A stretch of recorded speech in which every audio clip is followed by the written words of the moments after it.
자, 102회 우리 기출문제풀이 한번 보도록 하겠습니다. 자, 이번에 우리가 취업한 회사는 금왕전자, 전자제품을 제조하고 판매하는 회사입니다. 자, 우리 전자제품 제조하고 판매하는 회사에서 먼저 기초정보관리 문제부터 보도록 하겠습니다. 자, 기초정보관리 문제에서 거래처 등록 메뉴부터 봐야겠네요. 네, 거래처 등록 관련해서 자료 확인하시겠습니다. 거래처 코드는요, 7171이고요. 자, 그리고 거래처명, 대표자 성명, 유형, 사업자 등록번호, 업태, 종목, 주소까지 입력하시겠습니다. 자, 우편번호는 생략하고 입력합니다. 자, 금왕전자로 로그인 하셔야 되고요. 자, 거래처 등록 가셔서 7171 코드로 입력하십니다. 만약에 그 거래처 코드를 입력을 하다가 거래처 코드 입력에서 오타가 발생이 되면 이제 저장이 됐다. 그러면 그것은 거래처 코드 자체만은 수정이 안 되기 때문에 여러분들 삭제하시고 입력하셔야겠습니다. 자, 매출 거래처를 입력하기로 했고요. 사업자 등록 번호는 129-86-786-90이고요. 대표자 선명은 이부천. 업태는 우리가 뭐였나요? 도매 전자제품 종목.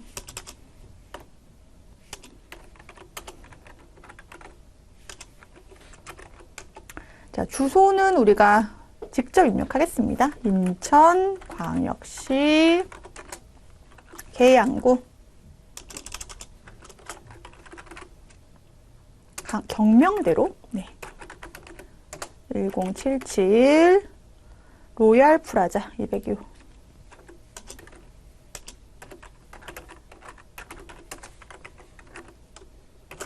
계산동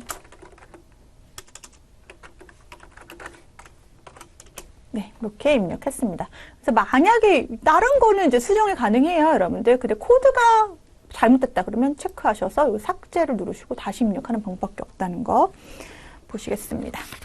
자, 거래처 종료하시고요. 자, 두 번째, 기초채권 채무와 관련된 잔액을 우리 입력하는 내용입니다. 자, 거래처별 초기 2월 자료이고요. 외상 매출금, 그리고 받을 어음, 외상 매입금 요 세 가지 계정 과목에 대해서 보도록 하겠습니다. 앞서 봤던 100회, 101회보다는 문제들이 조금 어려운 기운이 스물스물 올라오고 있어요. 자, 볼게요. 거래처별 초기월 가셔서 우리 뭐 해야 되죠? 불러오기 먼저 눌러주시고, 자, 먼저 외상매출금 대전전자 300, 자, 목포전자 F2 이용해서 목포전자 얼마입니까? 200 넣어주시고요. 자, 받으러옴도 바로 넣어주겠습니다. 체크하시고 대구전자가 얼마입니까? 30이죠. 30. 차액 제로 확인하시고, 자, 외상매입금은 부채니까요. 아래로 쭉 내려오셔서 손오공상사 150, 사우정산업이 80 맞고요. 자, 저팔계산업이라는 곳은 삭제하겠습니다. 삭제, 예. 그래서 제로 차액 확인하시고, 오겠습니다. 나오겠습니다. 이렇게 나오시면 될 것 같고요. 자, 오랜만에 우리 여러분들 어려워하시는 문제 나왔죠? 자, 전기분 손익계산서를 검토한 결과 다음과 같은 오류가 발견되었다. 전기분 재무상태표, 손익계산서, 전기분 원가명세서, 전기분 잉여금, 처분계산서 중에 관련된 부분을 수정하시오라는 문제인데요. 요 부분의 문제는 여러분들 우리가 결산의 순서를 기억하셔야겠습니다. 우리가 결산의 순서가 제조, 원가, 명세서라는 게 완성이 돼야 되고요. 그리고 손익계산서가 완성됩니다. 그리고 또 뭐가 완성되냐면 이익잉여금 처분계산서가 완성되고요. 그 다음이 이제 마지막으로 재무상태표가 완성되는 건데요. 자, 제조원가 명세서에서는 여러분들도 아시다시피 뭘 계산하게 되는 거냐면 단기 제품 제조 원가를 완성시키는 계산을 하게 되는 거고요. 요게 어디에 반영됩니까? 손익계산서의 매출액에서 매출 원가를 차감하잖아요. 이 매출 원가 계산 시에 요 단기 제품 제조 원가가 반영돼서 매출 총이익 쭉쭉쭉쭉 나와서 당기순이익을 결정짓는데 변동할 수 있는 요소가 될 수 있다는 거고요. 이 당기순이익은 당연히 미처분 당기순이익이 이제 이익여금 처분계산서에 가서 미처분 이익 잉여금이 되는 것이고요. 이익여금 처분계산서에서의 미처분 이익여금은 재무상태표에 2월 이익 잉여금이 되는 건데요. 이때 우리가 앞에 전기분의 개념이 있는 거잖아요. 전기분은 자동으로 이월된 게 아니라 지금 우리가 수동으로 입력한 거란 말이에요. 따라서 전기분을 수동으로 입력하는 우리 프로그램의 프로세스상 전기분 재무상태표에서 입력한 재고자산, 즉 원재료, 제공품, 제품 내역이 요 제조원가 명세서의 기말 원재료, 기말 제공품으로 반영되죠. 원재료가 여기로 반영되는 거고 제공품이 여기로 반영되는 거고, 그리고 제품, 기말 제품 재고액은 여기 매출원가 계산할 때 여기서 반영되는 거죠. 기말 제품 재고액. 그래서 이 전기분의 프로세스가 조금 복잡하게 느껴지지만 우리가 이걸 계속 반복적으로 하고 있었어요. 지금 문제에서 판관비의 200만 원이 과다 계산됐다고 되어 있어요. 그러면 판관비는 어디로 가야 되는 거냐면 이걸 좀 지우고 써볼까요? 이걸 써볼게요. 자, 매출총이익에서 판매비 관리비 빼면 영업이익이죠. 영업이익에서 영업의 수익은 더해주고 영업의 비용은 빼주면 세금 전, 법인세 차감 전 순이익이고 법인세 차감 전 순이익에서 법인세 계산하면 당기순이익이죠. 이 당기순이익이 어디 반영된다는 겁니까? 당기순이익이 바로 미처분 이익여금 처분계산서, 이익여금 처분계산서의 미처분 이익여금으로 반영된다는 건데, 지금 문제를 보니까 소모품 B가 잘못 계산돼, 전기분에서 잘못 계산되어 있는데, 이건 지금 자동으로 입력할 사항이 아닌 거예요. 내가 직접 손으로 입력한 거니까. 근데 판매비 관리비로 200만 원이 과대 계산돼 있대요. 그러면 판매비 관리비라고 하는 것은 여기에서 얼마를 빼줘야 된다는 것입니까?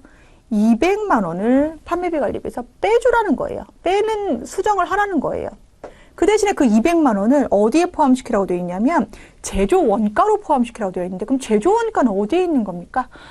바로 여기에 있는 제조 원가 명세서에 있는 거죠. 제조 원가. 그럼 여기에다가 가서 여기에 해당되는 기타 경비에, 기타 제조 경비에 해당하는 소모품비에는 더하기 얼마를 해줘야 되는 거? 200을 해줘야 되는 거죠. 여기서 차라리 포기하겠다 이런 느낌 나는데요. 잘 보세요. 지금 우리가 전기분 제조원가 명세서, 손익계산서, 미처분 이익여금 처분계산서, 그리고 이익여금 처분계산서 재무상태표가 있는데, 지금 전기분을 내가 손으로 다 입력했어요. 왜냐하면 우리 프로그램을 처음으로 우리가 산 거예요, 이번에. 그래서 전기분 자료를 다 입력했는데, 입력하다 보니까 판매비 관리비는 200만 원을 더 크게 계산했고, 손익계산, 제조 원가 명세서에서의 제조 경비는 200만 원을 덜 계산한 거예요. 그래서 수정하라는 거예요. 그래서 판매비 관리비 가서는 소모품비에서 얼마를 빼주고 200을 빼주고 제조 원가 명세서 가서는 소모품비에서 얼마를 더해주면 돼요. 200을 더해주면 되는 거예요. 소모품비. 그러니까 같은 소모품비라고 할지라도 얘는 몇백 번대, 800번대 소모품비, 얘는 몇백 번대, 500번대 소모품비가 되는 거죠.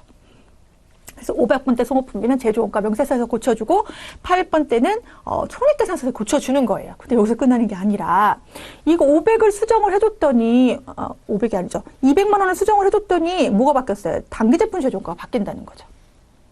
그러면 이 당기제품 제조원가는 손익계산서의 매출원가도 수정이 되는 것이고, 요건 아니죠. 매출원가가 수정이 되는 것이고, 그러면 매출원가가 수정됐으니까 당기순이익도 수정되는 것이고, 당기순이익이 수정됐으니까 미처분 이익여금도 수정되고 2월 이익여금도 수정된다.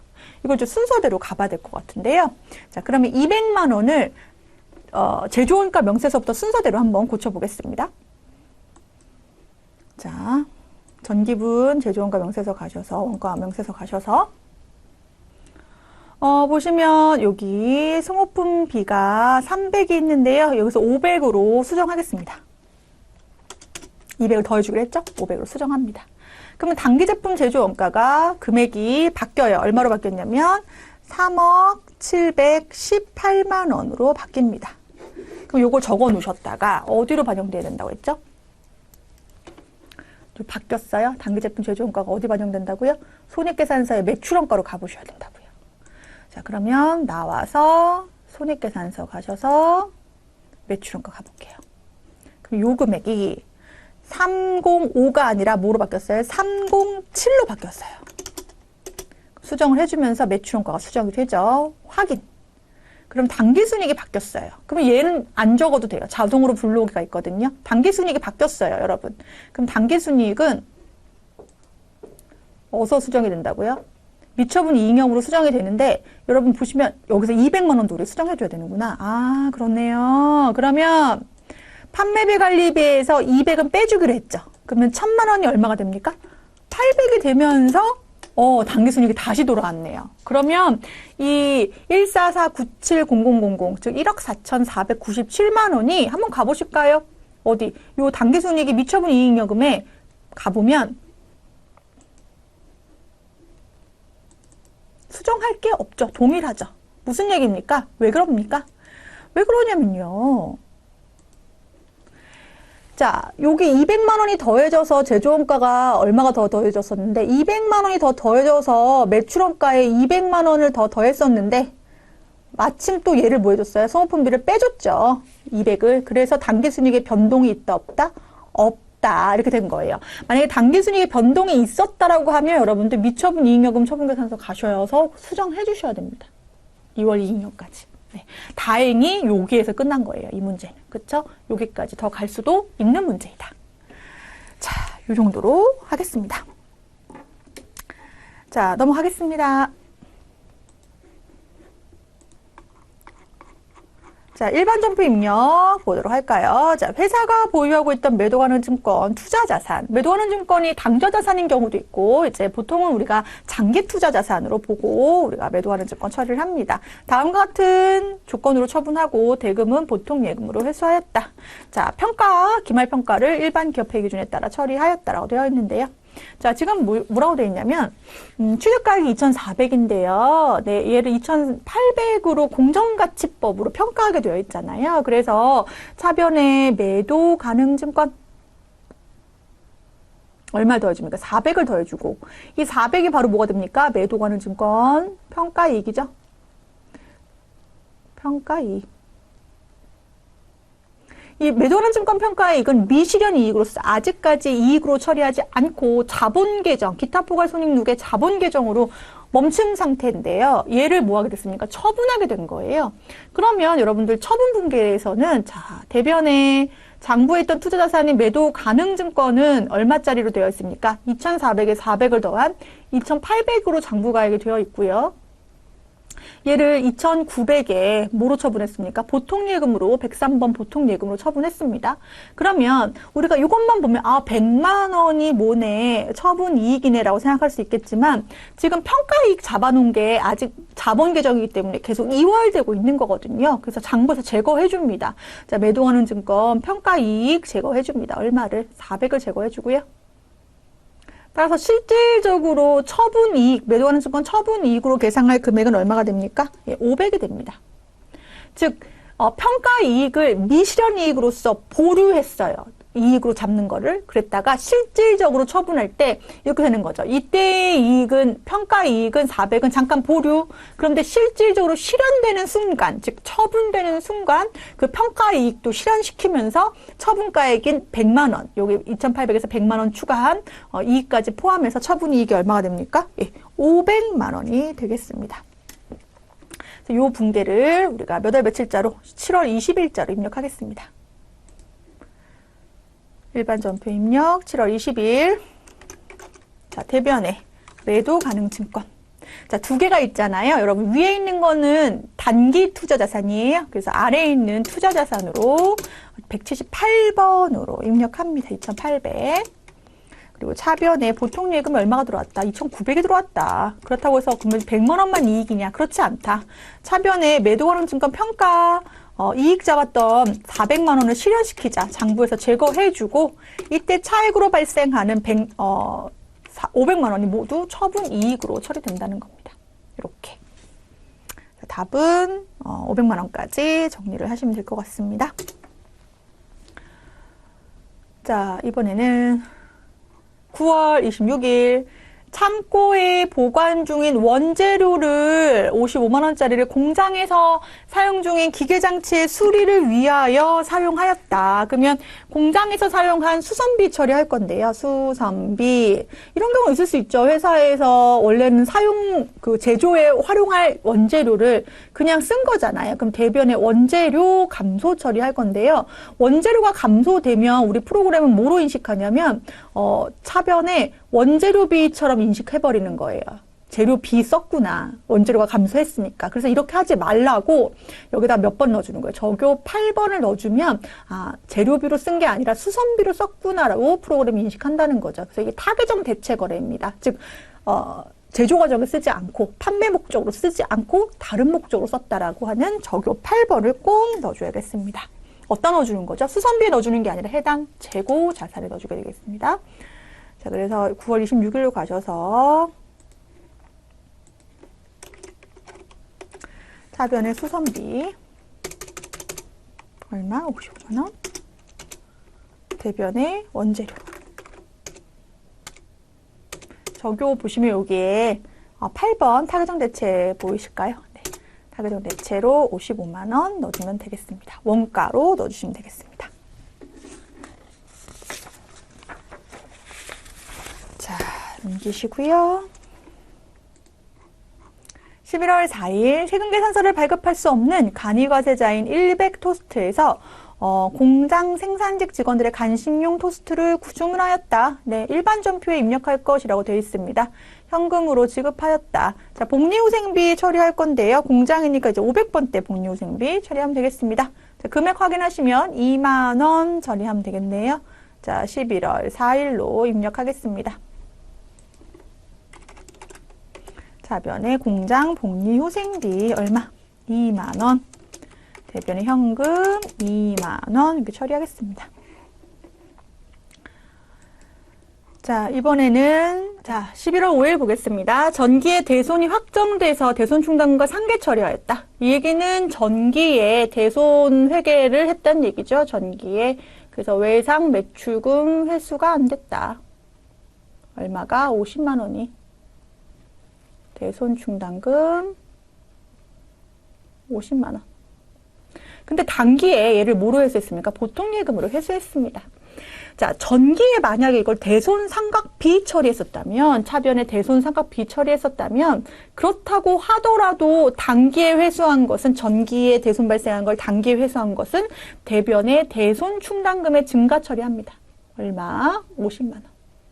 그런데 이걸 외상매출금으로 다시 돌려놓지 않고요. 굳이 그럴 필요가 없어요. 왜냐하면 어차피 외상매출금은 회수된 거나 마찬가지이기 때문에 우리가 무슨 처리하면 됩니까? 예, 보통 예금 처리하면 됩니다. 이렇게 정리하겠습니다. 그래서 11월 5일 차변의 보통 예금 얼마? 50만 원. 대변의 대손 뭐와 관련된 거? 예, 외상매출금과 관련된 거 얼마? 50만 원 이렇게 처리하겠습니다.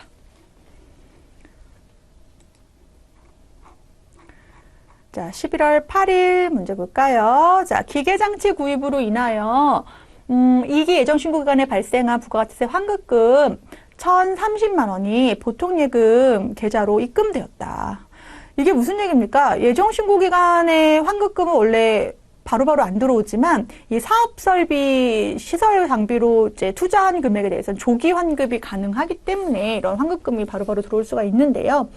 자, 우리가 보통 부가세 예수금은 내야 될 금액이고 부가세 대급금이 우리가 공제받을 수 있는 건데, 자, 부가세 대급금이 부가세 예수금보다 더 뭐하면 크면 당연히 뭐가 발생합니까? 환급금이 발생하는데 그게 바로 미수금이 되는 거죠.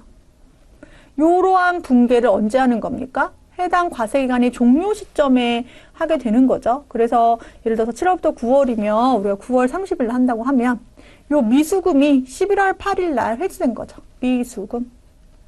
얼마가? 1,030만 원이 뭐로? 보통예금으로 회수되었다. 1,030만 원. 자, 만약에 부가세 세금 더 크면 대변에 미지급 세금 이런 식으로 내야 될 세금이 납부세액이 발생하겠죠. 한번 9월 30일 가볼까요? 보시면 이렇게 분기가 되어 있습니다. 미수금 1,030만 원. 그래서 요거 회수한 걸로 바로 날짜 입력하겠습니다. 자, 몇 월 며칠입니까? 11월 8일. 대변의 미수금의 회수이다. 얼마? 1,030만 원. 대변의 보통예금 1,030만 원 처리합니다. 지금 전표 문제들이 조금 좀 생경한 내용이 있을 수가 있어요. 여러분들이 그러면 바로 어렵다고 느껴지시는데요. 그렇기 때문에 우리가 이런 기출문제를 많이 풀어보는 게 중요하겠습니다. 좀 쉬운 문제도 평이한 문제도 풀 수 있어야겠지만 이렇게 좀 생경한 문제도 여러분들이 풀어야지 합격률이 높아질 수 있으니까요. 조금 내용이 왜 이런지 생각하시면서 한번 체크하도록 하겠습니다. 자, 11월 30일 볼까요? 해외거래처인 에이스에 수출한 제품에 대해서 외상 매출금 2,000달러를 회수하였다. 즉시 원화로 환전해서 보통예금 계좌에 입금하였다라고 되어 있는데요. 선적일 환율이 1,100원으로 되어 있습니다. 그러면 외상 매출금도 1,100원으로 계산되어 있을 건데요. 환전을 한 건 언제이기 때문에 11월 30일입니다. 따라서 이 경우에는 환전했을 경우에 달러당 50원의 이익이 발생하는데 이걸 외환 차익 처리하겠습니다. 자, 그래서 우리 11월 1일 전표는요. 우리가 아마 메인 매출 전표에 있을 거예요. 그렇죠? 한번 볼까요? 잠깐만요. 보시면 에이스와의 거래에 대해서 외상 매출금이 얼마로 잡혀 있습니까? 220만 원으로 잡혀 있죠. 이것은 우리가 아까 얘기했던 환율이 1,100원으로 잡혀 있기 때문인 건데요. 예, 뭐 굳이 여기 전표 안 들어오셔도 1,100원 곱하기 2,000달러 계산하시면 되고요. 회수한 건 이제 일반 전표에 11월 30일자로 입력하시면 되겠습니다. 자, 외상 매출금 에이스에 대한 220만 원을 회수했는데 회수하는 시점에는 우리가 보통예금으로 환차익을 본 거죠. 얼마를? 230만 원. 그래서 대변에 이걸 외환차익이라고 한다. 외환차익은 우리가 결산 때 봤던 외화 환산 이익하고는 다른 계정이죠. 완전 다른 계정이죠. 물론 같은 영업 외 수익이지만 그 이해 당사자들 입장에서는 정보를 볼 때 환산 이익하고 외환 차익은 시간된 거고 외화 환산은 결산 때 우리가 환율을 봐서 그냥 환산해 본 거기 때문에 개념 자체가 다르다고 보시면 되겠습니다. 자, 메인 매출 전표 가보도록 하겠습니다. 자, 한국마트에서 대표이사 신윤 처리, 업무와 무관하게, 업무와 무관하게 이런 표현 나오네요. 자, 개인적으로 이용하기 위해서 노트북을 외상으로 구매하고 전자세금계산서를 받았다. 자, 세금계산서 받았기 때문에 51번 아니면 54번인데 해당 경우에는 54번이죠. 왜냐하면 업무와 무관한 제출이기 때문입니다. 자, 거래처 입력하라고 되어 있고요. 자, 지금 금액에 대해서 외상으로 되어 있으니까 우리가 이제 미지급금 처리할 건데요. 노트북은 우리 회사에서 사용할 목적이면 노트북이라는 비품 처리하겠지만 이 경우에는 대표이사 가지급금 처리하면 되겠습니다. 그래서 자, 메인 매출 전표 가셔서 10월 16일입니다. 법인세법상 우리 가지급금은 대표자에게 대여한 금액으로 처리하는 부분이 있기 때문에 보통 이제 가지급금 처리할 수 있다. 이 정도 아시면 되겠습니다. 자, 구입한 불공 처리하시고요. 품목은 노트북.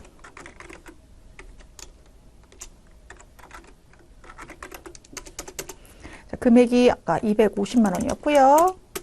거래처는 한국마트.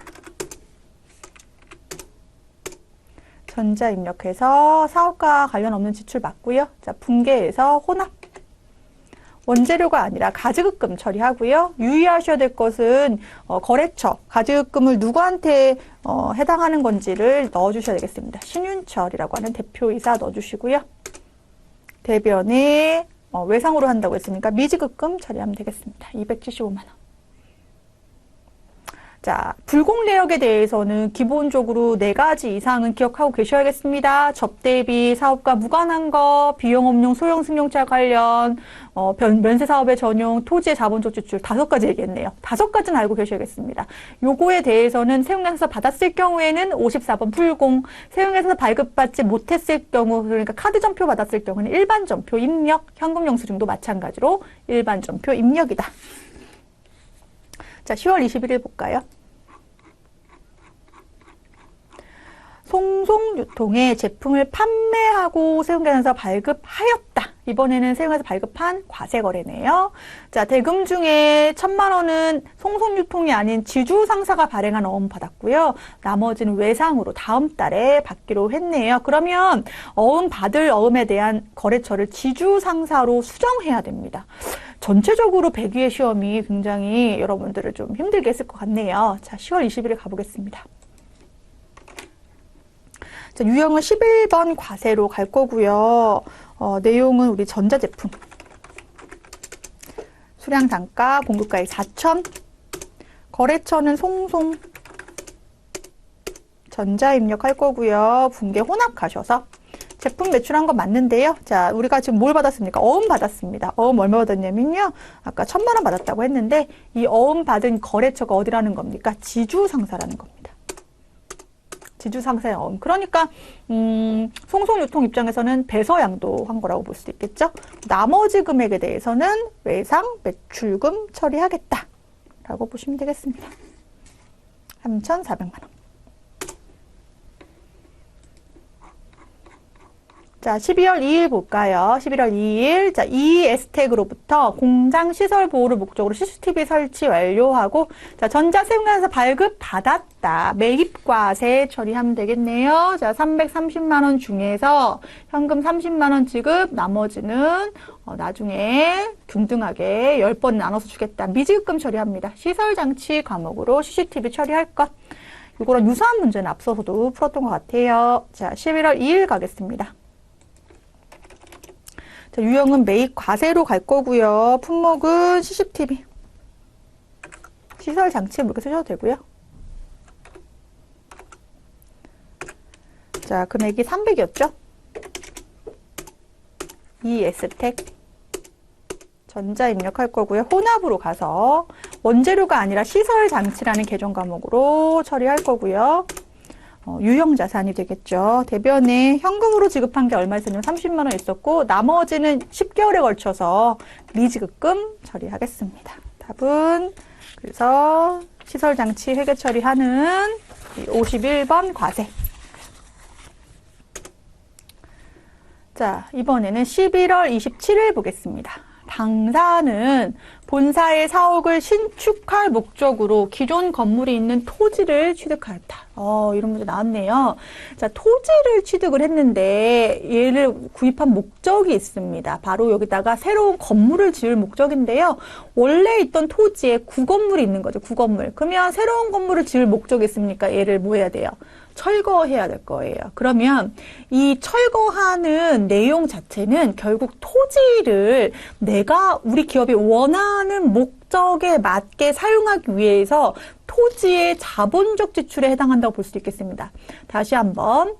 자, 토지의 거래는 매매는 면세거래인데요. 토지 안에서 돌 뽑는 작업을 하거나 이런 거 왜 하는 거예요? 토지에 평평한 작업을 함으로써 건물을 지을 수 있게끔 만드는 거잖아요. 그러면 이 토지의 성격이 변동하는 건데 이걸 토지의 자본적 지출을 볼 수 있다는 겁니다.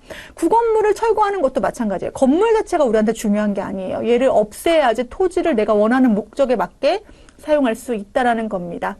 그래서 전자세금 가서 발급 받았는데요. 그러면 이것도 51번 아니면 54번인데 토지의 자본적 지출은 불공 내역 중에 하나였습니다. 그래서 3,300 중에 1,500은 보통 예금 지급, 나머지는 외상. 헷갈리지 않으실까요? 미지급금 처리.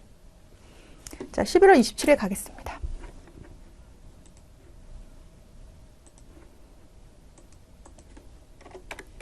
자, 불공으로 가서요. 자, 지금 철거, 구건물 철거. 자, 금액이 얼마입니까? 3천. 부가세 고려하셔야 되죠. 자, 주식회사 철거라는 회사입니다.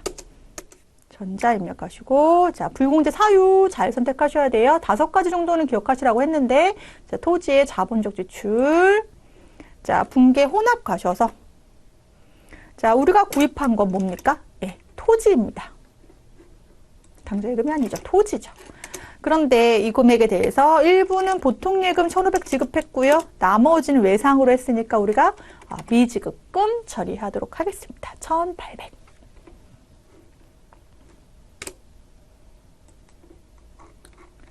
자, 12월 1일 갈까요? 개인 소비자인 이런 표현이 있는데요. 이거는 사실 이제 중요하지 않아요. 내가 발행한 증빙이 뭔지를 잘 보셔요. 자, 제품을 판매하고 신용카드로 결제받았다. 그래서 우리가 신용카드 매출전표를 발행한 내용입니다. 자, 우리가 제품 팔았으니까요. 매출채권, 즉 외상매출금 처리하라는 문제입니다. 자, 금액 보시면 매출액하고 부가세 합쳐서 264만 원 거래이고요. 카드는 국민카드입니다. 자, 그러면 과거래로 입력할까요? 자, 몇 월 며칠입니까? 12월 1일.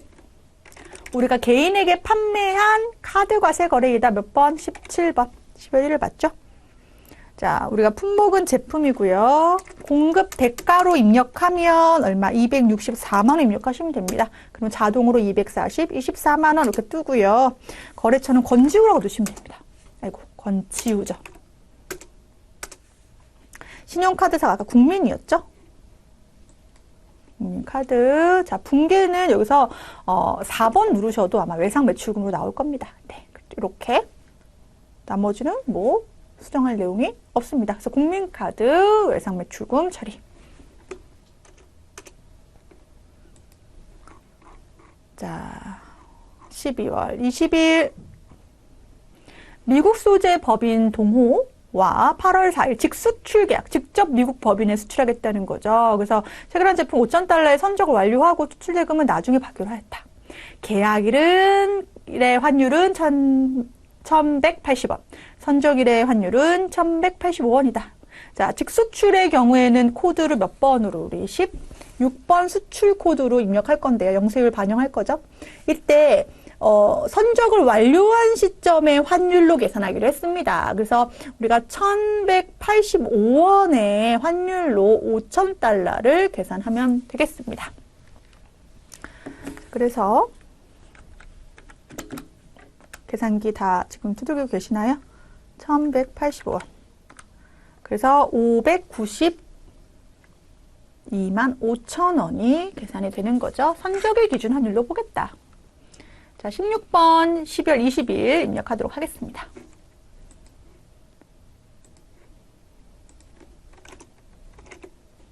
자, 우리 직수출 계약 제품. 자, 금액을 아까 592만 5천 원 넣기로 했죠? 거래처는 동호. 네.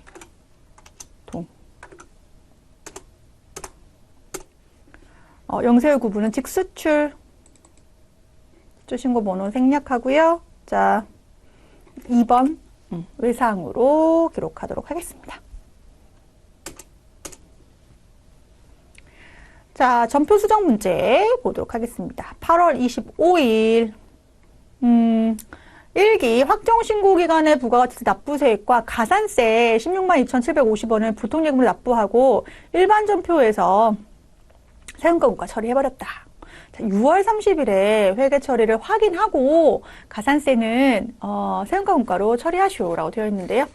자, 무슨 얘기냐면 우리가 1기 확정 신고 기간이라고 하면 1기, 2기로 얘기했을 때 1기, 2기 이렇게 되어 있잖아요. 그럼 1기 예정 확정 이렇게 되어 있는데 요거 1기가 보통 이제 4월부터 6월에 해당하는 거가 다음 달 몇 월까지? 7월 25일까지 신고 납부하게 되어 있는 거잖아요.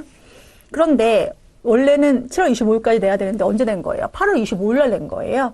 그래서 미납부의 개념, 미발급의 개념 이런 것들이 들어가면서 가산세를 계산하게 된 거죠. 그러면 먼저 6월 달에 전표를 확인하셔야 돼요. 몇 월 전표? 6월 30일 전표를 확인하시고 거기서 내야 될 세금이 얼마인지. 세금이 얼마인지 확인하시고 가산세는 여기 나와 있는 금액대로 그대로 세금과 공과로 처리합니다. 그래서 미지급 세금이 얼마인지 파악하고 8월 25일 전표를 수정하도록 하겠습니다. 자, 6월 30일 우리 일반 전표 가야죠.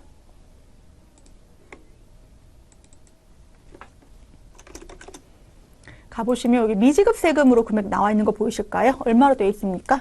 2,259만 7,090원으로 되어 있죠? 2,259만 7,090원으로 되어 있습니다. 그런 다음에 우리 어디로 가셔야 돼요? 8월 25일로 가셔야죠.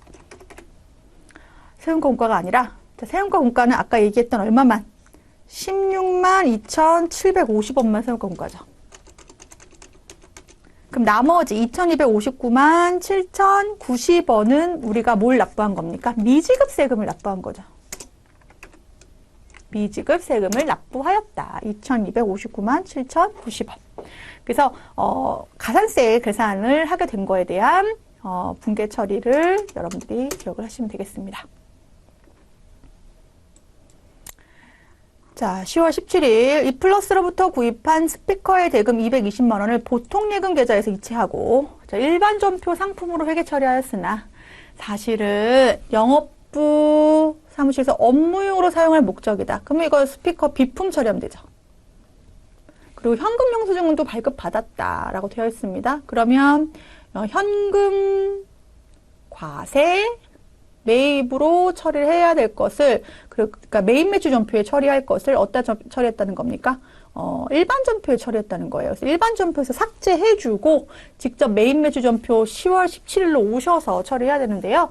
이거 막 가서 무조건 하지 마시고 적으면서 하셔야 돼요. 왜냐하면 잊어버릴 수가 있으니까 날짜나 날짜는 뭐 잊어버릴 일 없겠지만 그 계정 과목이 혹시 헷갈릴 수도 있으니까 한번 들어가서 먼저 보겠습니다. 10월 17일 일반 전표 보시면 스피커를 뭐로 처리했습니까? 상품으로 처리했잖아요. 그렇죠? 예, 상품으로 되어 있는 걸 우리가 비품 처리할 거죠. 2 플러스 여기서는 뭐냐 이것만 삭제하겠습니다. 삭제 하시고 어디로 가셔서 매입매출 전표 가셔야죠. 그래야지 우리 매입세 공제 받을 수 있죠. 매입매출 전표 날짜 몇 월 며칠이었죠? 10월 17일 가셔서 현금 영수증 수취한 과세이기 때문에 61번 스피커 금액이 220 넣어야 되는데 그럼 그냥 넣으시면 돼요. 220 이렇게 넣으시면 되고 거래처가 2 플러스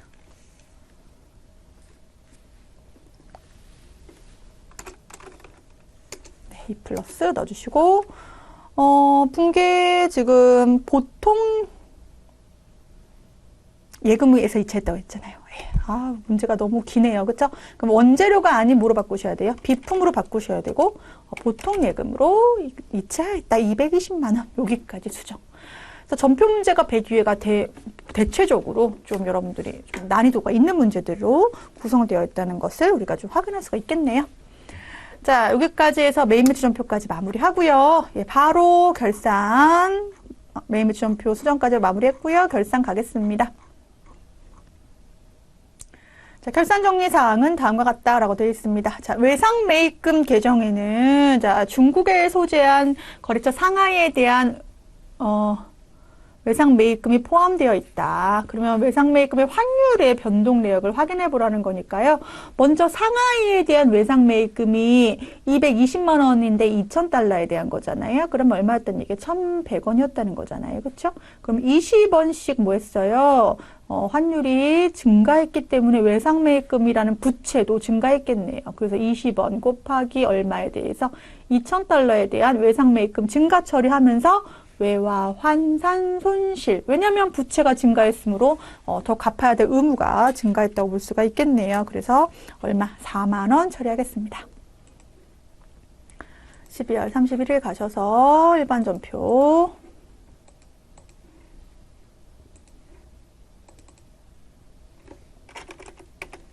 자, 외화 환산 손실이 얼마라고요? 4만 원. 환율이 증가했는데 부채가 증가한 거였죠. 외상 매입금 얼마? 4만 원이고요. 거래처 코드 넣어주셔야 되죠. 상하이.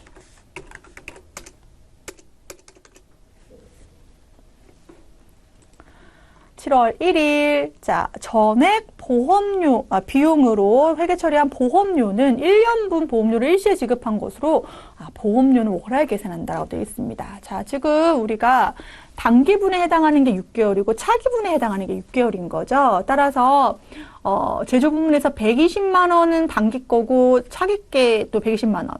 또 영업 부분에서도 지금 얼마에 대해서 75만 원에 대해서는 차기분에 해당한다고 볼 수가 있겠죠. 따라서 보험료를 취소하면서 요 금액에 대해서 선급 비용 처리해야 되는데 유의하셔야 될 것은 제조 부분의 보험료 500번대, 800번대 보험료 75만 원을 각각 조정해줘야 된다는 거, 수정해줘야 된다는 거, 그거를 기억하시겠습니다. 그래서 12월 31일 가셔서 대변에 500번대 보험료는 얼마 감소? 120만 원. 다 차기분이 120만 원이다. 그리고 800번대 보험료는 얼마? 75만 원이 차기분이다. 이 차기분의 비용을 지급한 것은 이번 연도에는 선급 비용으로서 자산 처리한다. 195만 원. 이렇게 처리하면 되겠습니다.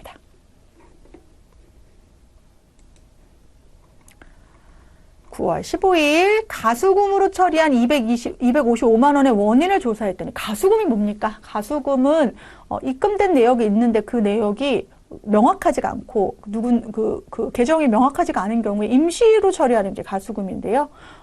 그 중에 일부분이 인천에 대한 외상매출금 회수한 거고 나머지는 원인을 알 수가 없어서 그냥 단기 수익 처리하였다. 그러면 가수금을 정리하는 문제라고 보시면 되겠습니다. 가수금은 지금 대변에 있죠. 예, 대변에 있는 255만 원을 정리하겠습니다. 영업외 수익 그 금액이 미미하기 때문에 자비익 처리하겠습니다. 자, 12월 31일 차변에 가수금 얼마였습니까? 255만 원. 알고 보니까 뭐 회수한 거다. 외상매출금 인천 거 회수한 거다. 얼마가? 253만 원이. 나머지는 무슨 처리한다? 자비익 처리하겠다. 영업의 비용 처리하겠다. 영업의 수익 처리하겠다. 2만 원. 자, 여기까지 입력했고요. 자, 우리 1번 문제부터 이제 장부 조회하는 문제 보도록 하겠습니다. 이제 실무에서는 우리가 세무사 사무실이나 이런 회계법인이나 이런 데서 근무하는 기장 업무는 이제 입력하는 일이 많겠지만, 그래서 일반적인 기업에서 근무하게 되는 경우에는 근무하는 그 기업의 어떤 경영 그 관리에 필요한 정보를 생성하고 그거를 해석할 수 있어야 되기 때문에 내가 입력한 내용이 장부에서 어떠한 내용으로 반영되는지를 파악하는 업무 능력이 굉장히 중요하다고 볼 수가 있겠습니다. 자, 1월부터 3월에 대한 1분기 제품 매출이 가장 많은 달과 가장 적은 달은 언제인가? 요거는 여러분들 총계정 원장 한번 들어볼까요?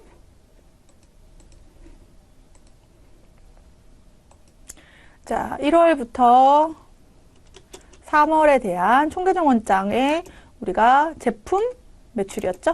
네, 이렇게 조회해 보시면 제품 매출은 이제 대변의 금액인데 가장 1월부터 3월 맞죠, 여러분? 네, 가장 많은 달은 몇 월? 3월. 그리고 가장 적은 달은 몇 월이에요? 2월인데요. 차이가 얼마냐 물어봤어요. 그러면 요 금액에서 요 금액을 뭐 해줘야 돼요? 차감해 줘야 되죠. 1억 2,048만 원에서 112048에서 5,862만 1,820원을 차감한 금액. 그러면 얼마입니까? 여러분 적어 놓으셔야 돼요. 6,185만 8,180원. 그래서 가장 큰 달과 가장 작은 달을 보여주는 거예요. 차감해서 그 차이액을 쓰는 거죠. 자, 나오겠습니다. 부가가치세 1기 예정신고 기간 중에 신용카드로 매입한 사업용 고정자산의 공급가액은 얼마인가? 자, 지금 1월부터 3월에 해당하는 신용카드로 매입했다고 되어 있습니다. 그러면 요거는 카드 과세 매입으로 보면 되는데요. 부가세 신고서에 가보시면 요 내용이 바로 확인이 되세요. 한번 볼까요? 구분되어 있거든요. 부가세 신고서 한번 가보겠습니다. 1월부터 3월.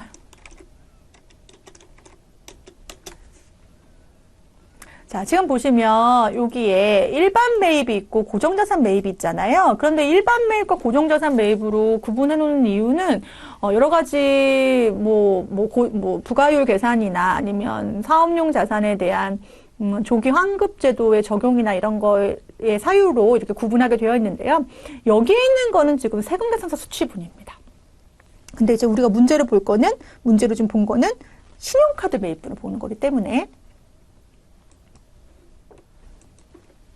신용카드 매입분은 여기 보시면 그 밖에 공제 매입세액이라고 하는 요 14번을 보셔야 되는데 요게 바로 여기에 있습니다. 여기 14번. 그래서 보시면 신용카드와 관련된 내용 고정 매입은 얼마다? 350만 원이다 라고 바로 확인할 수가 있습니다. 그래서 여기에 있는 고정자산 매입은 세금계산서 수취분이고 여기에 있는 것은 신용카드 매입분이라는 거를 여러분들이 확인하시면 되겠습니다. 자, 6월 중 한일상회에서 회수한 외상매출금, 그러니까 외상매출금의 감소, 대변을 보셔야 돼요. 왜냐하면 회수한 거니까요. 자, 6월에 대한 한일상회로 우리 거래처 원장 볼까요? 보겠습니다. 거래처 원장 가셔서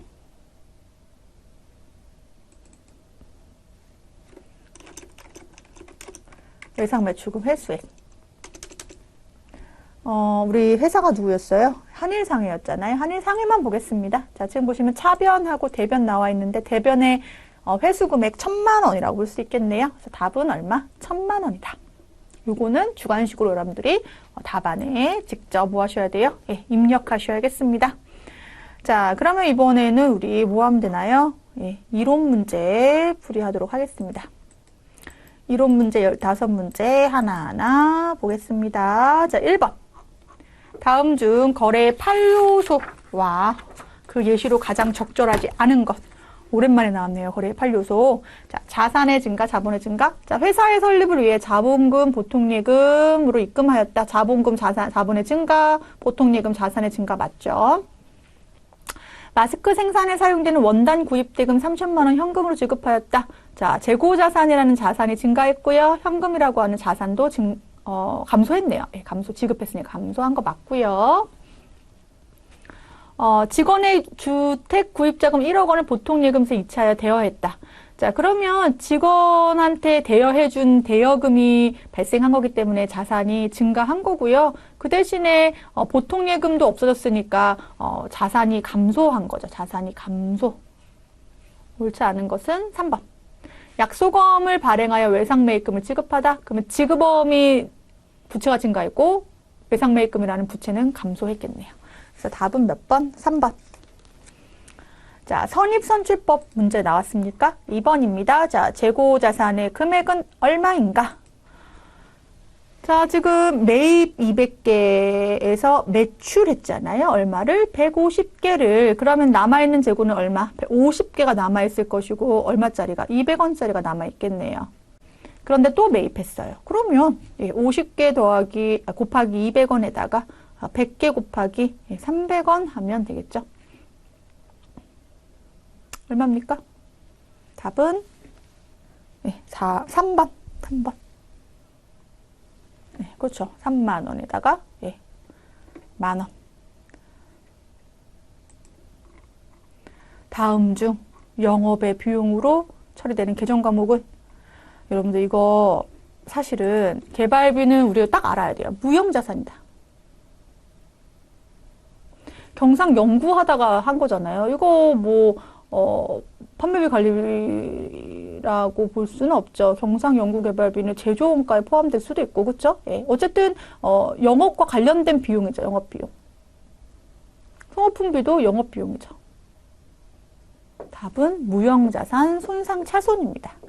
잘 헷갈리겠다. 그러면 한번 가볼까요? 어디 가셔서 여기 가셔서 계정과목비 절교 등록 누르시고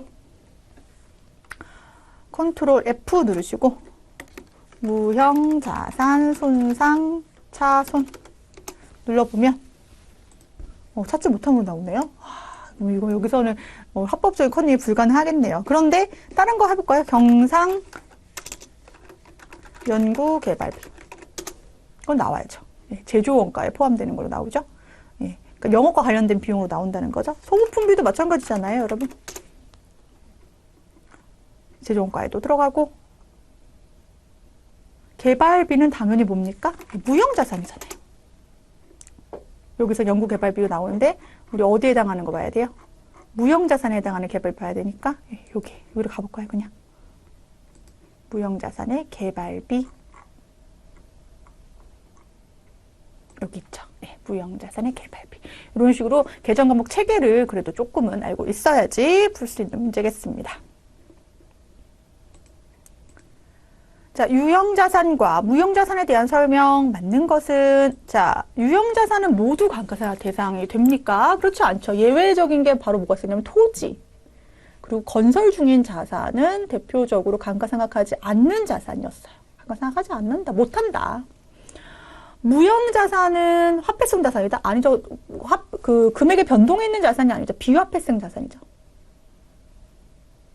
무형자산은 경제적 효익이 있어야지 보유하면서 사용한다고 말씀드렸고요. 무형자산은 물적 실체가 없다. 이게 맞는 거죠. 없다, 있다가 돼야 되죠. 얘는. 그래서 답은 4번. 자, 5번 볼까요? 다음 거래를 모두 반영하였을 경우 나타날 결과에 대한 설명으로 옳지 않은 거. 자, 시장성 있는 한국의 주식을 액면금액 4,000원짜리 100주를 단기간 보유할 목적으로 주당 4,200원에 취득하였다. 단기 매매 증권. 자, 투자 목적의 단기 매매 증권 100주를 4,200원에 그러면 42만 원에 구입한 거고 이때 발생한 수수료는 따로 영업의 비용 처리한다고 배웠죠. 우리 수수료 비용 얼마? 2만 원 발생한 거죠. 따라서 얘를 얼마에 처분했어요? 43만 원을 처분했으니까 처분이익이 발생했겠네요. 얼마가? 만 원이 발생했겠대요. 자, 그럼 옳지 않은 거. 단기외 증권 처분이익이 만 원이 발생했다. 맞고요. 취득할 때 발생한 수수료는 자산 처리하지 않고 비용 처리한다. 맞죠. 영업의 비용 처리하는 거의 유일한 취득 시의 자산이라다. 라고 얘기했고요. 자, 단기 순이익이 만 원 증가한다. 단기 순이익이 만 원 감소한다. 이렇게 되어 있는데요. 어떻게 보셔야 돼요? 여러분, 요거는 비용이잖아요. 같은 달이에요. 같은 연도예요. 근데 얘는 뭐예요? 수익이죠? 그럼 실질적으로 비용으로는 2만 원 들었는데 수익은 만 원 났으니까 단기 순이익이 만 원이 감소한다가 맞겠죠? 그래서 답은 몇 번? 3번. 옳지 않은 것은 5번에 3번 되겠습니다. 자, 6번 볼까요? 부채를 인식하는 요건에 대한 설명으로 옳지 않은 거. 부채. 자, 과거 사건이나 거래의 결과로 현재 의무가 존재하는 거 맞고요. 자, 당해 의무를 이행하기 위해서 우리의 자원이 유출될 가능성이 높죠. 그게 부채죠. 그리고 의무를 이행하기 위해서 어떤 금액이 얼마큼 나갈지에 대한 신뢰성 있게 추정할 수 있어야겠습니다. 자, 우발 부채는 뭐였나요? 우리가 이제 충당 부채는 어떤 금액, 우리가 지급해야 할 의무에 대한 금액을 신뢰성 있게 추정할 수 있는 금액이 이제 충당 부채였다고 한다면 이 충당 부채는 재무제표에 반영을 했습니다. 근데 우발 부채는 아무래도 그 금액을 신뢰성 있게 추정하기가 어려운 거지만 발생할 가능성이 있는 게 우발 부채였고요. 우발 부채는 재무제표에 반영하진 않지만, 즉 부채로서 쓰진 않지만 주석에는 공지하게 되어 있습니다. 그래서 부채로 인식하진 않지만 의무를 이행하기 위한 자원의 유출 가능성이 높은 경우에는 주석으로 기재를 해야 됩니다. 옳지 않은 것은 몇 번? 4번. 7번. 재무상태표의 기본 요소 중에 하나인 자본에 대한 설명으로 잘못된 거. 자본이란 기업 실체의 자산에 대한 소유주의 잔여 청구권이다. 어렵죠, 여러분. 자, 우리가 자산은 뭐 플러스 뭐라고 배웠습니까? 부채 플러스 자본이다 라고 하면서 자산에서 부채를 빼면 자본이라고 배웠습니다. 그러니까 우리가 10억짜리 아파트가 있는데 은행에서 4억을 빌리고 내 돈으로 6억을 이제 투자해서 그 아파트를 샀다고 볼까요? 그러면 여기서 어떻게 할 수 있을까요? 예를 들어서 그 자산을 내가 매각했는데 요즘 부동산 경기가 안 좋아서 8억에 팔았어요. 그래도 부채는 얼마 갚아야 돼요? 4억 갚아야 됩니다. 근데 내 자본만 얼마로 줄어들어요? 네, 4억으로 줄어들었죠. 그러면 이 자본은 나의 순자산, 즉 잔여 청구권이라는 개념이 들어갈 수가 있는 거죠. 자, 2번. 배당금 수령이나 청산 시에 주주 간의 권리가 상이한 경우 주주 지분을 구분 표시할 수 있다. 이거는 이제 배당금 수령이라고 한다든지 아니면 그 주식회사가 청산하게 될 때 남아있는 자녀 지분에 대한 권리는 주주의 권리가 많기 때문에 이것도 맞는 얘기입니다. 구분 표시할 수 있고요. 자, 자본의 총액은 자산이나 부채를 인식 측정함에 따라 달려있죠. 자, 자본의 총액이 항상 시가총액과 일치하는 것은 아니죠. 네, 답은 4번입니다. 시가총액이라고 하는 것은 해당 주식이 거래되고 있는 시장 가격과 동일한 것이 그 합계액을 시가총액이라고 할 수 있겠죠. 자, 이번에 8번 가를 계산하면 얼마인가? 자, 우리 요거는 좀 이 정도는 우리 이제 알고 있었으면 좋겠는데요. 여러분, 매출액에서 매출 원가를 빼면 뭐가 나오죠? 매출 총액이 나오죠? 매출 총액에서 못 차감하면, 판매비 관리비 차감하면 영업이익 나오죠? 그럼 여기서의 가는 뭘 얘기하는 거죠? 판매비 관리비를 얘기하는 거거든요. 그래서 영업부 종업원에 대한 급여 맞고요. 상거래 채권. 상거래 채권은 매출 채권 얘기하는 거잖아요. 우리가 우리 상품이나 제품을 판매하다가 발생한 채권. 그러면 이 채권에 대한 대손이 발생했다? 그것도 판매비 관리비 맞고요. 근데 외의 채권, 기타 대손상합비 얘기하는 거죠. 그래서 예를 들어서 내가 돈을 빌려줬다. 대여금에 대한 채권, 대여금에 대손이 발생했다. 이것은 대표적인 기타의 대손상합비로서 영업 외 비용이죠. 이자 비용도 영업의 비용이고요. 예, 기부금도 영업의 비용이겠습니다. 그래서 답은 얼마? 7만 원. 자, 이번에는 자, 제조기업의 원가 계산 산식으로 가장 옳은 것은 이라고 되어 있는데요. 요거는요, 여러분. 요것도 사실은 여기서 바로 확인할 수 있는데요. 여기를 한번 가볼까요? 원가 명세서부터 가볼까요? 그래서 보시면 재료비, 노무비, 경비를 다 합산한 걸 단기 총제조비용이라고 하고요. 단기 총제조비용에서 기초제조공품 재고액은 더해주고 기말제공품 재고액을 차감해준 거 뭐라고 합니까? 단기제품 제조원가라고 합니다. 자, 이거 이해해 볼게요. 무슨 얘기입니까? 이번 연도에 들어간 재료비, 노무비, 경비가 있다는 건 이번에 투입한 원가가 단기 총제조비용이라는 뜻이고, 그런데 전월에 넘어온 원래 완성이 안 됐지만 전월부터 만들기 시작한 기초제공품이 넘어왔다는 거예요. 그러면 이번에 투입한 원가와 전월에서 넘어온 원가가 합쳐져서 이 중에서 완성이 된 애가 있겠죠.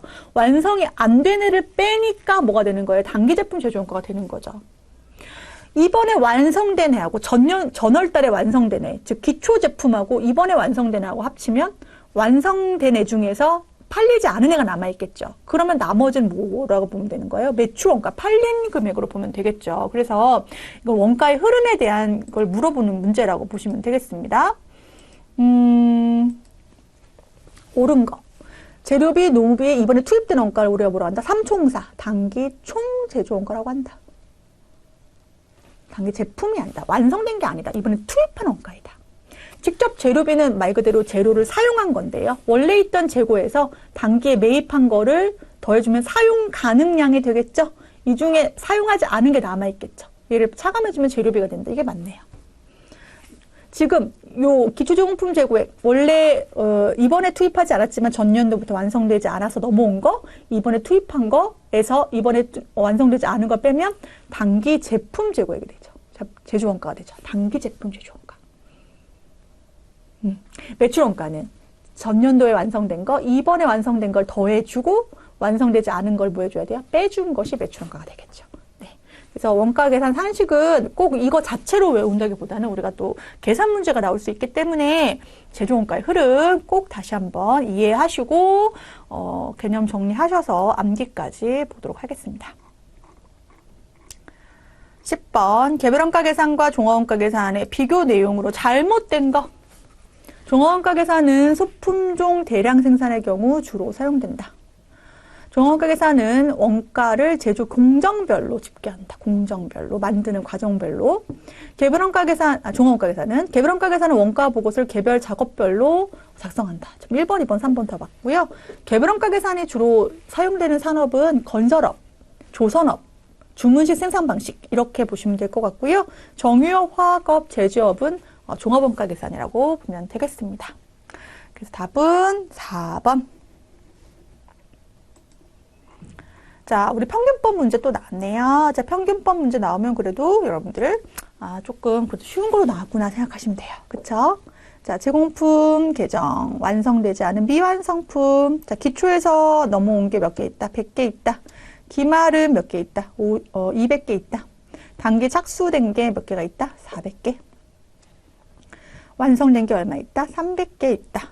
제가 기초제공품은 원래 사실 25% 완성돼서 왔는데 안 적어요. 왜냐하면 평균법은 이걸 고려하지 않는 방법이에요. 기초제공품의 공정률을 고려하지 않고 단기 착수랑 동일하게 본다고 했기 때문에 500개 중에 300개는 완성됐고 200개는 완성 안 됐다라고 보시면 되겠습니다. 그러면 각각의 투입 시점이 다른데요. 재료비의 투입 시점은 언제이기 때문에 공정 초기이기 때문에 공정 초기에 들어간 착수한 모든 것들은 재료비가 투입된 걸로 보겠습니다. 그래서 300개는 당연히 완성된 거니까 투입됐죠. 기말제공품은 50%밖에 완성 안 됐지만 공정 초기에 재료비는 투입된 걸로 보고요. 가공비는 공정 전반에 걸쳐서 그래서 완성된 건 당연히 100% 가공비가 투입된 거고 기말은 50%만 투입됐기 때문에 100개, 200개에 대한 50% 100개 처리하겠습니다. 그래서 환산량이 각각 500개, 400개. 자, 12번 보겠습니다. 자, 보조분해 원가를 배분하는 방법에 대한 설명으로 옳지 않은 거. 자, 우리가 이제 직접 배분법, 단계 배분법, 상호 배분법 공부를 했는데요. 자, 상호 배분법은 보조분 상호간의 용역수수를 완전히 고려하여 배분하는 방법인데요. 사전에 배분 금액을 정하는 방법은 아닙니다. 예, 이게 잘못된 얘기네요. 그래서 옳지 않은 것은 1번이고요. 우리 단계 배분법 배분할 때 순서 정하는 게 중요한 포인트였고요. 자, 제 직접 배분법은 보조분끼리의 용역수수를 전혀 인정하지 않는 방법이었고요. 따라서 이 계산 방법에서의 정확성은 아무래도 어려운 것부터 정확하다. 상호 배분법, 단계 배분법, 직접 배분법 순이다 라고 볼 수 있겠습니다. 자, 13번. 다음 중 부가가치세법상 세금계산서 및 영수증 발급 의무 면제 대상이 아닌 것은 이라고 되어 있네요.